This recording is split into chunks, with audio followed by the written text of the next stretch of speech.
des choses qui m'a le plus frustrée quand j'étais sans papier, c'est le tabou et le manque d'informations qu'il y a autour de ce sujet. Personne n'a envie de dire qu'il a été sans papier. Limite même, ça fait honte. Mais le problème, c'est que moins on en parle, plus il y a des gens qui se retrouvent dans cette situation-là et plus c'est compliqué pour eux de s'en sortir parce que finalement, il n'y a pas beaucoup d'informations sur ce sujet-là. Moi, je suis persuadée que ma situation aurait été différente si j'avais eu les bonnes informations au bon moment. Je m'appelle Alcini Difo, je suis une jeune femme qui a décidé de venir poursuivre ses études universitaires en France en 2014. J'étais pleine de vie, pleine d'espoir, pleine de rêves. Mais malheureusement pour moi, à la fin de mes études, après avoir obtenu mon diplôme de master, je me suis retrouvée sans papier en France pendant 5 ans. Ça a été 5 ans d'incertitude parce que forcément, je ne savais pas si on allait me régulariser, si on allait me donner les papiers un jour en France.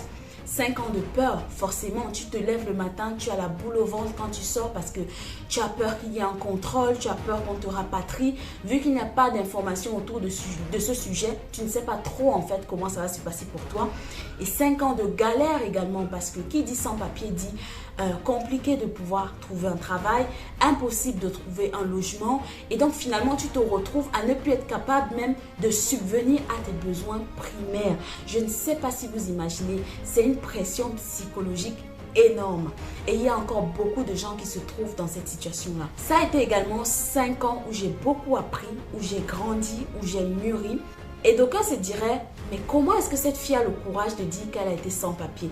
Justement, je suis sur YouTube pour enlever le mystère et le tabou qu'il y a autour de ce sujet et pour dire à quelqu'un que être sans papier, ce n'est pas une honte, ce n'est pas une fatalité, c'est quelque chose qui peut arriver à n'importe qui, surtout en France.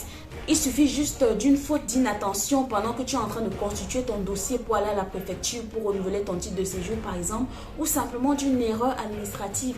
En fait, c'est quelque chose qui peut arriver à tout le monde. Sur cette chaîne, en fait, j'aimerais partager avec toi tous les tabous qu'il y a autour de ce sujet de sans-papier. J'aimerais partager mon vécu et mon expérience, mais j'aimerais également partager des astuces pour faciliter ta régularisation et pour te permettre en fait de gérer cette situation de sans-papier au quotidien avec beaucoup moins de stress, contrairement à moi à l'époque. Alors si tu souhaites aller encore plus loin sur ce sujet, je t'invite à te procurer mon livre qui est un roman autobiographique dans lequel je te partage en détail mon parcours et mon expérience en tant qu'étudiante étrangère devenue sans papier en France. Alors le livre est disponible au format numérique et au format papier sur Amazon.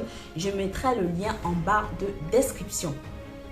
Alors pour ceux qui me suivent depuis un moment, vous êtes au courant que depuis peu, je suis installée au Luxembourg. Et donc sur cette chaîne-là, je partagerai également des astuces et des conseils sur l'immigration au Luxembourg, mais également ma vie au Luxembourg au quotidien pour vous permettre de vous inspirer. Peut-être qu'il y a des personnes qui aimeraient également immigrer au Luxembourg. Donc le but ici, c'est de partager ensemble afin que vous ayez le maximum d'informations possibles pour pouvoir faire les démarches pour votre immigration de manière plus avisée. Alors si ce sont des sujets qui t'intéressent, n'hésite pas à t'abonner, like et partage et moi je te dis à très bientôt avec une nouvelle vidéo.